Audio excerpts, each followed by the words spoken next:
Hello everyone, we have already covered 60 questions and this is our day 7. Don't forget to like the video, share the video and subscribe our channel. I have already cleared seated 2 times with 100 plus marks without any coaching. I just did previous year questions and previous year question is the key to success in seated. तो जो आपके लिए previous year question करना must है। अगर मैं आपको बताना चाहूँ कि 5 चीज़ें आप कौन सी करें तो सबसे मोस्ट इम्पॉर्टेंट होगी do previous year question at least 5 times and these are the all 5 things you need to do to crack your CTET exam in your first attempt. So start करते हैं।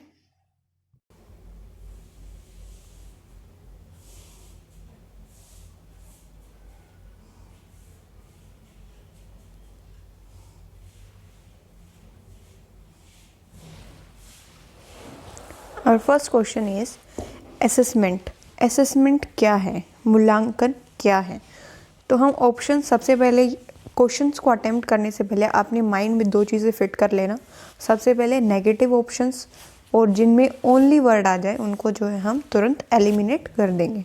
सो स्टार्ट करते हैं। ऑप्शन नंबर 1 में आपको दिखा should be done only in terms of marks. So only आ गया तो इसको हम रिमूव कर देंगे। सेकेंड ऑप्शन पे चलते हैं। Should be based on objective type written test. सिर्फ जो है आप ऑब्जेक्टिव टाइप आप जो है उनका रिटन टेस्ट ले लीजिए, उससे जो है आप उसको मूल्यांकन कर सकते हैं कि एक बच्चा कितना जानता है कितना नहीं जानता है। तो ये भी बिल्कुल ठीक नहीं है कि आप सिर्फ रिटन टास्क पे ही बेस्ड करें। उसके बाद थर्ड ऑप्शन देखते हैं हम। Should be undertaken as a separate activity. Assessment जो होती है एक वो सेपरेट एक्टिविटी के तौर पे करनी चाहिए, ऐसा भी नहीं है ये एकेडमिक के साथ ही चलती है। फोर्थ ऑप्शन है should be part of teaching learning process. Assessment जो है वो टीचिंग लर्निंग पार्ट का प्रोसेस होना चाहिए। तो हमारा जो ऑप्शन नंबर 4 होगा वो बिल्कुल करेक्ट हो जाएगा। नेक्स्ट हम क्वेश्चन नंबर 2 देखते हैं। इन कंस्ट्रक्टिविस्ट फ्रेम, कंस्ट्रक्टिविस्ट फ्रेम में लर्निंग क्या है? संरचनात्मक दृष्टिकोण के अनुसार अधिगम क्या है, ये हमें बताना है। तो कंस्ट्रक्टिविस्ट जो कंसेप्ट है उसमें मानना है एक बच्चे का ज्ञान का निर्माण जो है वो खुद करता है, अपने हाथों से करता है, एक्टिवली जो है उस प्रोसेस में इन्वॉल्व होके करता है और सोसाइटी के साथ मिलके करता है। तो जिस ऑप्शन में एक्टिव और सोसाइटी दोनों वर्ड मिलेंगे वो हम चूज़ करेंगे।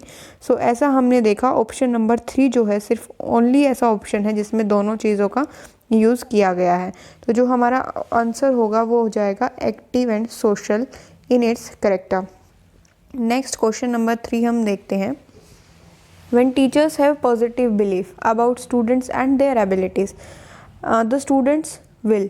जब एक जो टीचर है वो अपने स्टूडेंट्स की तरफ पॉजिटिव बिलीफ शो करता है, उनको जो है डेली बेसिस पे जो है मोटिवेट करता रहता है कि हाँ आप कर सकते हैं, यू हैव अ कैपेबिलिटी, तो उस टाइम पे जो है स्टूडेंट कैसा फील करेगा आपको ये बताना है। उस पर कोई असर पड़ेगा? आप खुद देखिए, अपनी रियल लाइफ से कनेक्ट करिए इस क्वेश्चन को और सोचिए आपके पेरेंट्स आपको जो है फेल होने पर भी ये बोल रहे हैं कि नहीं बेटा आप कर लोगे, थोड़ी सी मेहनत की ज़रूरत और है, you gonna crack that exam very easily. तो आप उससे मोटिवेट होंगे ना कि हाँ मैं कर सकता हूँ और मुझे करना चाहिए, आपकी बार में जो है और ज़्यादा मेहनत करूँगा और उसको क्लियर कर लूँगा। बट अगर उसी साइड आपके पेरेंट्स आपको बोलते हैं कि रहने दे, कितनी अटैम्प्ट दे चुका है, अब क्या करेगा इसको देके, बार बार में देने से क्या फ़ायदा, कुछ छोड़ना जाना तो है नहीं तेरे से, तो आप कैसा फील करेंगे? डीमोटिवेट फील करेंगे। इसीलिए हम सबसे पहले नेगेटिव ऑप्शंस को एलिमिनेट करते हैं। अगर पॉजिटिव बिलीफ होगा टीचर का बच्चों की तरफ तो वो डीमोटिवेट नहीं होंगे, हालांकि वो मोटिवेट होने वाले हैं। Are not affected in any way, उन पे कोई भी असर नहीं होगा, ऐसा बिल्कुल नहीं है। अगर आप किसी की तरफ पॉजिटिव बिलीफ शो करते हैं अपने स्टूडेंट की तरफ, वो कहीं ना कहीं अफेक्ट होता है।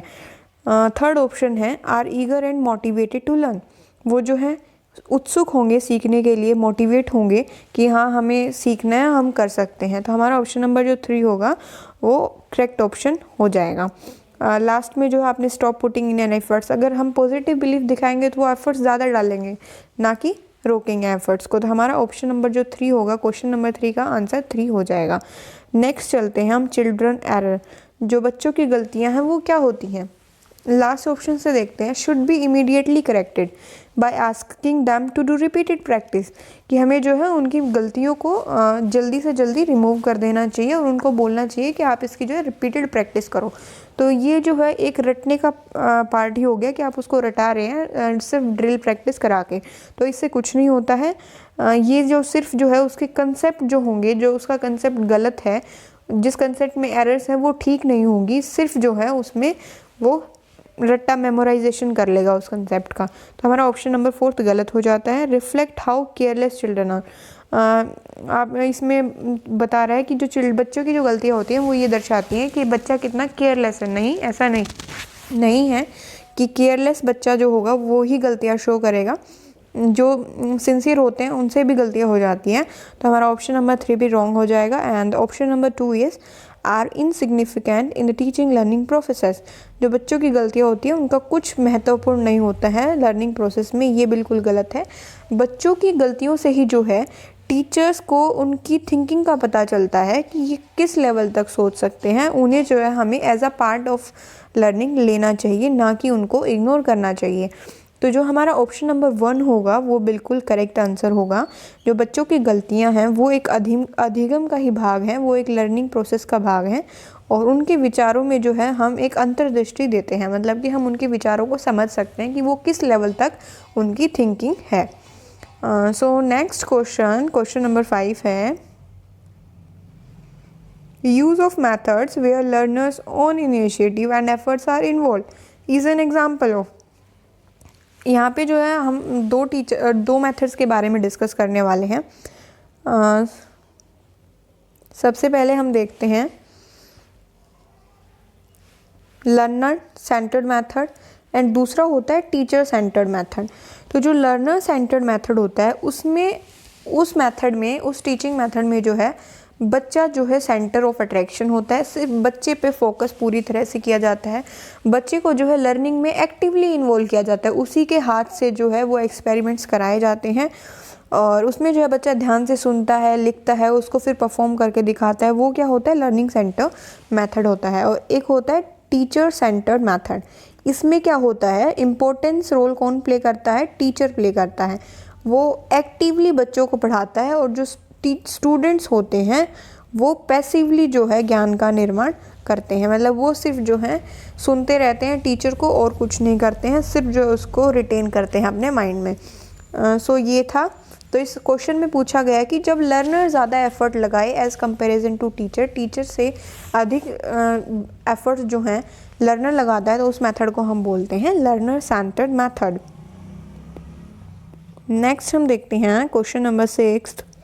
Students who do not perform well feel that they are not good enough and feel demotivated. जो बच्चे हैं जो अच्छा परफॉर्म नहीं कर रहे हैं उनको लगता है कि वो अच्छे नहीं हैं, they are not good enough, और उनको जो है वो हतोत्साहित हो जाते हैं। They are then trying likely to give up easily without trying और परसिस्टिंग इन डूइंग टास्क। तो वो क्या करते हैं, उसके बाद वो इजीली उस टास्क पे जो है गिव अप कर देते हैं, उसको जो है दोबारा करने की कोशिश नहीं करते हैं।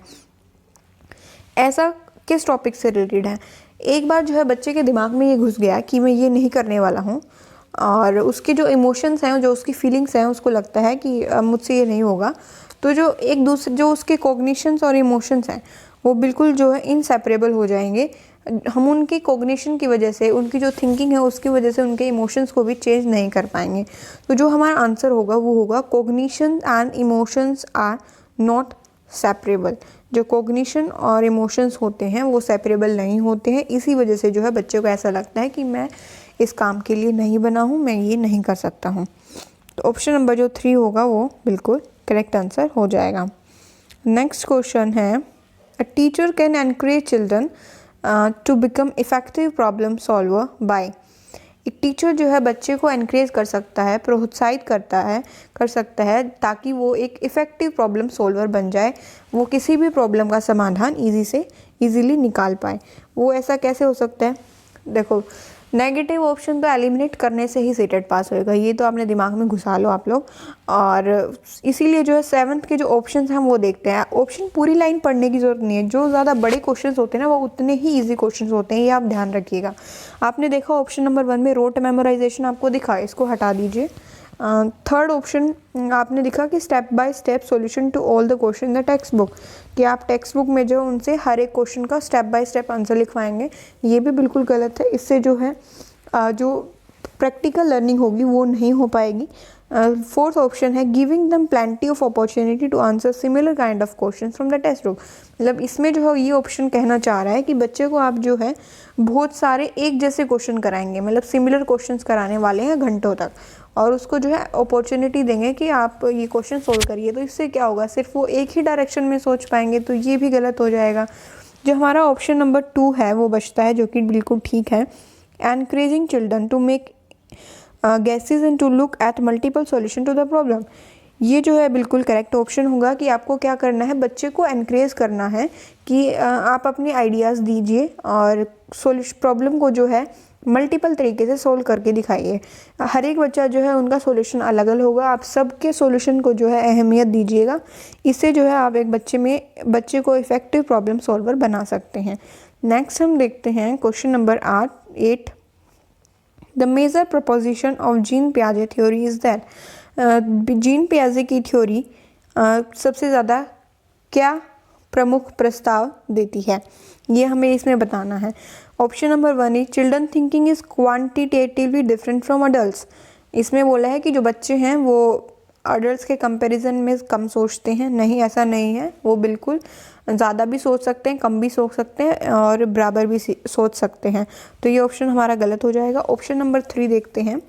Children thinking is inferior to adults. नहीं, ऐसा भी नहीं है, पियाजे ने ऐसा नहीं बोला है कि बच्चों की जो थिंकिंग है वो अडल्ट से इन्फीरियर होती है, मतलब कि कम होती है। सो ऑप्शन नंबर 2 में दिया हुआ है कि जो चिल्ड्रन थिंकिंग है वो क्वालिटेटिवली डिफरेंट फ्रॉम अडल्ट्स। तो हमारा ये ऑप्शन जो होगा बिल्कुल करेक्ट होगा कि जो बच्चे की थिंकिंग होती है वो क्वालिटी में वेरी करती है जो उनके as comparison to adults. Logic जो देंगे वो हर एक चीज़ के पीछे वो थोड़ा सा अलग हो सकता है अडल्ट के कंपैरिजन में। ये जो है पियाजे ने माना था। नेक्स्ट हम देखते हैं जेंडर।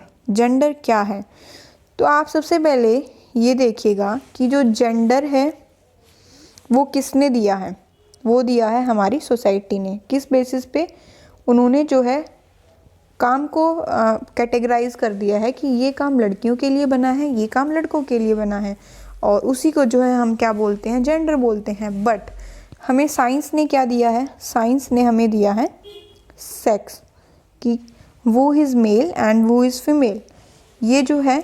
लेकिन जो जेंडर है वो कैसे टर्म है, ये सोसाइटी के बेस की टर्म है। सोसाइटी ने जो है जेंडर को कंस्ट्रक्ट किया है कि ये काम लड़कियों के लिए बना है और ये काम लड़कों के लिए बना है। तो हमारा जो ऑप्शन नंबर 1 होगा वो बिल्कुल ठीक आंसर हो जाएगा क्वेश्चन नंबर 9 का। लास्ट क्वेश्चन हम देखते हैं। हमें बताना है इनमें से जो है which of the following correctly identify the broad domains of development.